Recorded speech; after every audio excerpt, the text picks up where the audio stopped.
একজন ভারতবাসী হিসেবে দেখো প্রত্যেকটা জায়গায় আমার কাছে খুব প্রিয়, তাতে সেটা কাশ্মীর হোক বা কন্যাকুমারী হোক। তবে আজকে আমাদের ডেস্টিনেশন হচ্ছে কাশ্মীর। তো আমরা কলকাতা থেকে কাশ্মীর যাব বাই ট্রেনে, আর সেই জার্নি আমাদের তোমাদের সাথে আজকে শেয়ার করব। তো কী আমাদের এক্সপিরিয়েন্স হয়েছিল, কিভাবে আমরা ঘুরেছিলাম, কোন কোন জায়গা ঘুরেছিলাম, সেগুলো সবই থাকবে পর এর ব্লগগুলোতে। তো দেখতে থাকো, আশা করি তোমাদের খুব ভালো লাগবে। তো আমাদের ট্রেন ছিল রাত্রে, তো বাড়ি থেকে আমরা ডিনার করেই গিয়েছিলাম। আর নেমেই যেটা করেছিলাম সেটা হচ্ছে একটা ব্যাটারির গাড়ি করে নিয়েছিলাম, কারণ মা এতটা হাঁটতে পারবে না আর পুরো গাড়িটা খালি যাবে, সেজন্য আমরা সবাই যেয়ে পড়েছিলাম। আর এই দেখো কোকোর বাবা লাগেজগুলো কুলির সাথে নিয়ে যাচ্ছে। তো খুব ভিড় ছিল রাতের দিকে, আমরা হয়তো ভেবেছিলাম যে হাওড়া স্টেশন খালি থাকবে, কিন্তু একদমই না, বেশ ভিড় ছিল।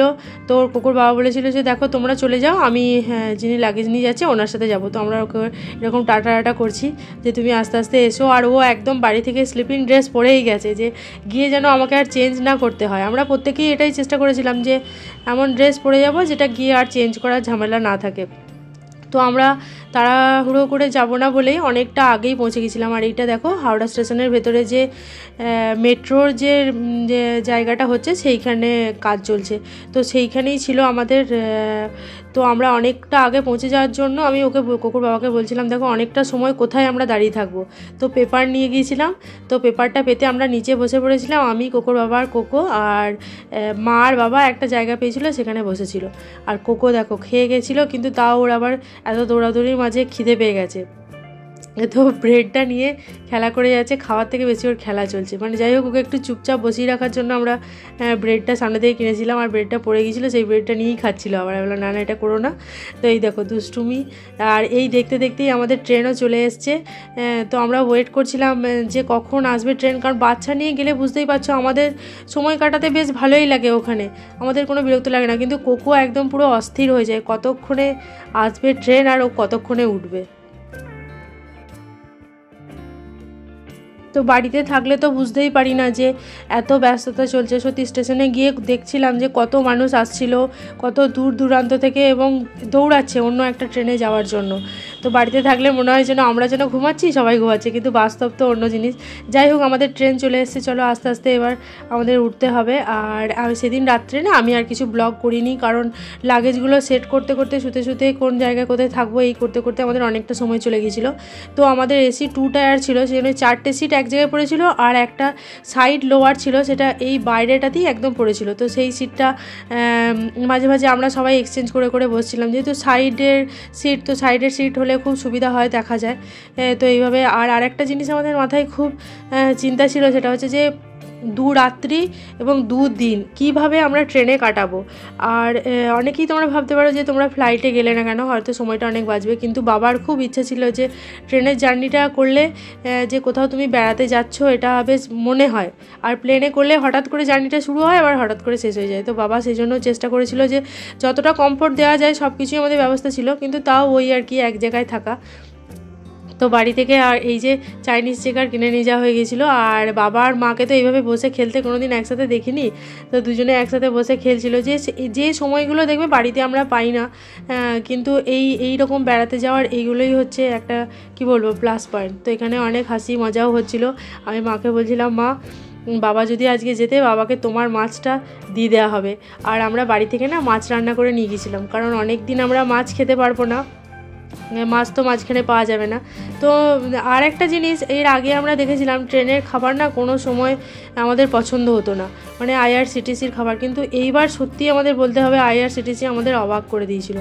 এত ভালো খাওয়া দাওয়া ছিল যে বলার কথা না। আর যাওয়ার আগে আমি ব্লিঙ্কিট থেকে অনেকগুলো এরকম পেপার বটের জুস কিনে নিয়ে গেছিলাম, যাতে মাঝে মাঝে কোকোকে দিতে পারি, কোকোকে ভুলিয়ে রাখার জন্য। ওইটাই আমাদের কাছে সবার একটা বড় টাস্ক ছিল, যে কোকোকে কীভাবে ভুলিয়ে রাখবো। আর সময়ের সাথে সাথে যত এগোচ্ছে ট্রেনটা, তত কি সুন্দর যেন কালচারগুলো চেঞ্জ হচ্ছে। প্রথমে বিহার, তারপর ইউপি, তারপর পাঞ্জাবের কিছুটা অংশও আবার পড়েছিল, জানো তো। যেই পাঞ্জাবে আমরা গেলাম অমনি দেখলাম সবাই মাথায় পাগড়ি, সালোয়ার। তো আস্তে আস্তে এই জিনিসগুলো দেখতে দেখতে খুব ভালো লাগছিলো, আর কোকো খুব এনজয় করছিল ওই ব্যাপারটা।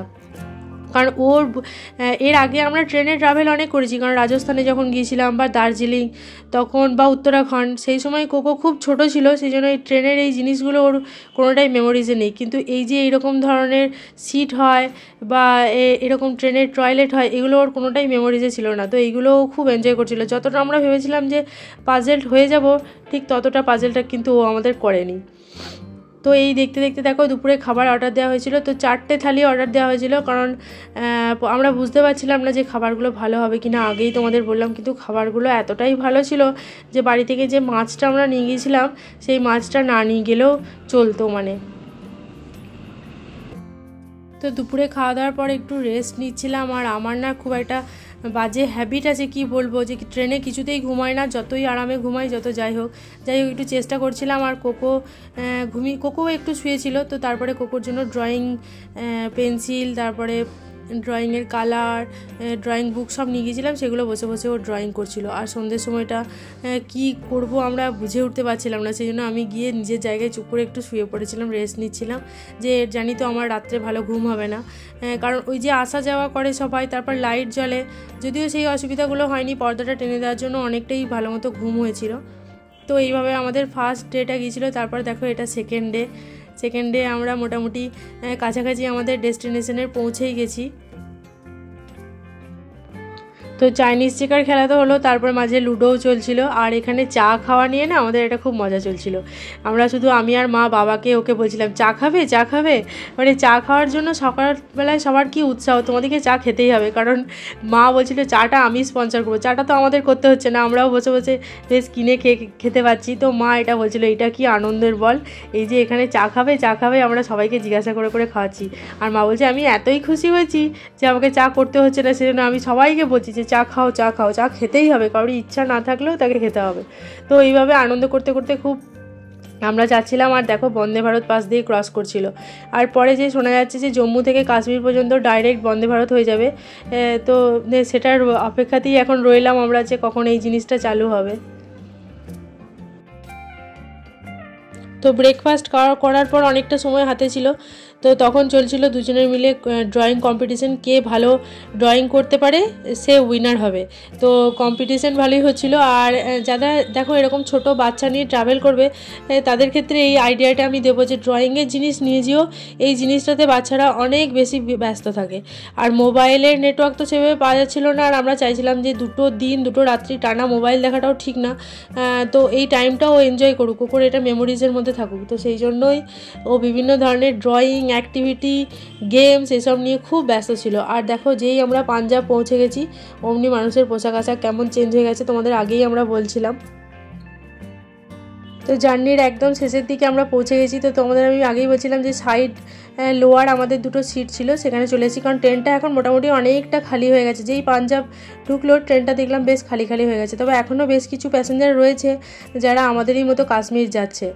তো এই সাইডের সিটটাতে বসে আমরা দুজনে গল্প করছিলাম আর সাইড থেকে দেখতে যাচ্ছিলাম। আর আমাদের দেখো আবার লাঞ্চ চলে এসছে। লাঞ্চটা না আমরা ট্রেনেই করে নিলাম, কারণ ট্রেনের খাবার যেহেতু খুবই ভালো ছিল, আইআরসিটিসির খাবার যে এত ভালো হয়ে গেছে আমরা মানে নিজেরাই নিজেদের বিশ্বাস করতে পারছিলাম না যে এটা কী করে হলো। এবং ট্রেনও 2 দিন 2 রাত্রির ট্রেনের একদম ঝকঝক করছে, বারবার এসে পরিষ্কার করে যাচ্ছিলো, প্লাস টয়লেটও পুরো ক্লিন ছিল। আর দেখো যেহেতু আমরা পাহাড়ের কাছাকাছি চলে এসেছি, তো একটু একটু করে যেন পাহাড় শুরু হচ্ছে। তো আমরা যেই একটু করে পাহাড় দেখছিলাম আর সবাই খুব এক্সাইটেড হয়ে যাচ্ছিলাম যে দেখে যাও এখানে পাহাড় রয়েছে। আর এগুলো সবই না মিলিটারি বেস আর কি, মিলিটারি ক্যাম্প আছে এগুলোর ভেতরে, দেখা যাচ্ছিল সাইড থেকে।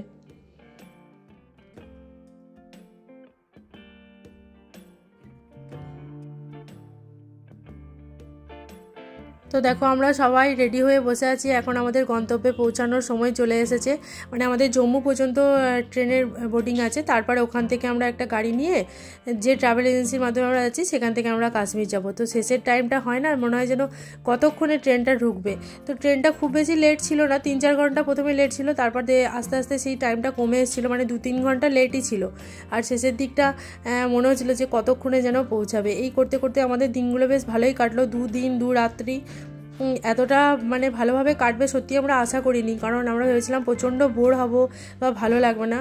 আর হঠাৎ করে মানে খুব ব্যস্ত জীবন থেকে আমাদের যেন মনে হচ্ছিল সব কিছু যেন থেমে গেছে, কোনো কাজের তাড়া নেই, কোনো ওঠার তাড়া নেই, কোনো কিছু করার তাড়া নেই।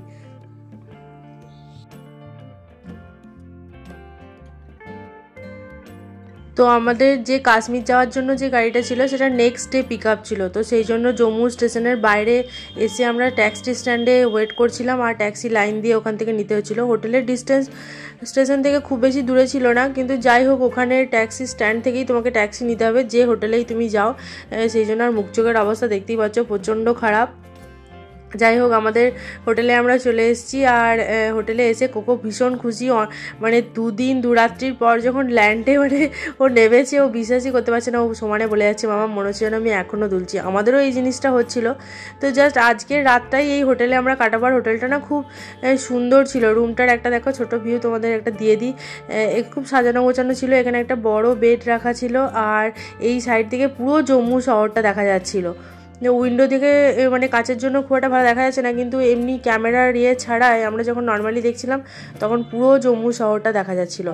আর এদের রেস্টুরেন্টটা যে জায়গায় ছিল সেটা রুফটপে, আর টয়লেটটাও দেখো বেশ পরিষ্কার পরিচ্ছন্ন, কারণ 2 দিন আমরা ট্রেনের টয়লেট ইউজ করেছি, তো সবার স্নান করা খুব দরকার ছিল। সেই জন্যই বাবা এই হোটেলটা নিয়েছিল যে জম্মুতে নেমে আমরা একটা রাত রেস্ট নিয়ে নেবো, পুরো ফ্রেশ হয়ে যাব, তারপরের দিন সকাল থেকে আমরা আর কি জার্নি কাশ্মীরের জন্য শুরু করব। তো সেই জন্যই এই হোটেলটা নেওয়া হয়েছে। আর আমরা এসেই প্রথমে যেটা করেছিলাম খাবারের অর্ডারও দিয়ে দিয়েছিলাম, আর নিজেদের কাছে যে টুকটাক মুড়ি এইসব ছিল সেইগুলো আমরা স্ন্যাক্স হিসেবে একটু খেয়ে তারপর আর কি যাবো খেতে। তো কৌকে আমি বলছিলাম দেখ গিজারটা অন করে দিয়েছি, গিজারে গরম জলে চান করবো, কারণ ঠান্ডা ঠান্ডা লাগছিল আমাদের। যখন আমরা জম্মুতে এসে পৌঁছেছিলাম তখন খুব একটা ঠান্ডা লাগছিল না, কিন্তু রাতের দিকে বেশ ভালোই ঠান্ডা লাগছিল। মা দেখো গায়ে এরকম শাল দিয়ে নিয়েছে। আর রাত্রে আমরা খুব সিম্পল ডিনার করব, ওদেরকে আগেই আমরা বলে দিয়েছিলাম যে রুটি আর চিলি চিকেন অর্ডার করা হয়েছিল, কারণ আর এতটা জার্নি করে আসার পর দেখবে খুব একটা বেশি খেতে ইচ্ছে করেও না, আবার একটু না খেলেও ক্লান্তিটা যেন যাবে না। আর কোকো এখানে আমাদেরকে সার্ভ করে দিচ্ছে, হঠাৎ করে এসে বাড়ির বাইরে এসে না বড় হয়ে গেছে, সব কিছু নিজের দায়িত্বে নিয়ে সবাইকে সার্ভ করে। এই জিনিসগুলো ও আবার খুব পছন্দ করে। নতুন জায়গায় যাব, নতুন জায়গায় এক্সপ্লোর করব, সেখানে হোটেলের রুম কীরকম। যাই হোক ওকে নিয়েই আমরা খুব টেনশনে ছিলাম যে ও কিভাবে দিনগুলো কাটাবে, যদি ও ভালো না লাগে কি করব আমরা ট্রেনে।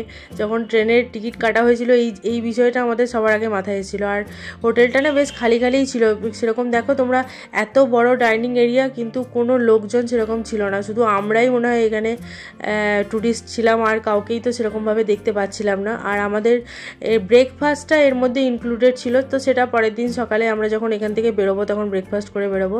যাই হোক আজকের ব্লগটা এখানেই শেষ করলাম। কেমন লাগলো অবশ্যই কমেন্ট করে জানাবে, ভালো লাগে থাকলে একটা লাইক করো। দেখা হচ্ছে আবার খুব তাড়াতাড়ি কাশ্মীর সিরিজ নিয়ে। টাটা।